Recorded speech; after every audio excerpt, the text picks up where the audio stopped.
আপোনালোকে দেখিছে প্ৰথম অৱস্থাত এনেকৈ কোৱা হৈছিল যে অসমৰ কোনো অধিবক্তাই আসলতে চামকানু মহন্ত এই হত্যাকাৰী সিদ্ধাৰ্থ শৰ্মা বা যিকেইগৰাকী হত্যাকাৰী অভিযুক্ত তেওঁলোকৰ পক্ষত অসমৰ কোনো অধিবক্তাই যাতে গোচৰ নচলায় তেনেকুৱা সিদ্ধান্ত আসলতে গোটেই উকিলবিলাকে একেলগে ঐক্যবদ্ধভাৱে লৈছিলে।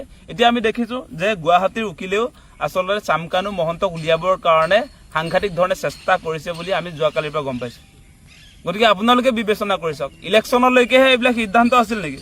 অসমৰ কোনো অধিবক্তাই আসলতে এই হত্যাকাৰী অভিযুক্তবিলাকৰ পক্ষত আসলতে তেওঁলোকে কোৰ্টত আৰ্গুমেণ্ট নকৰে।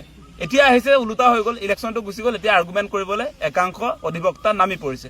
জুবিনদাৰ নিচিনা এগৰাকী মানুহক হত্যা কৰা যিবিলাক কালপিট তেওঁলোকৰ পক্ষত আসলতে যুক্তি প্ৰদৰ্শন কৰিবৰ কাৰণে আগবঢ়া এই অধিবক্তাসকল কোন? তেওঁলোক অসমীয়া জাতিৰ শত্ৰু হয় নে নহয়?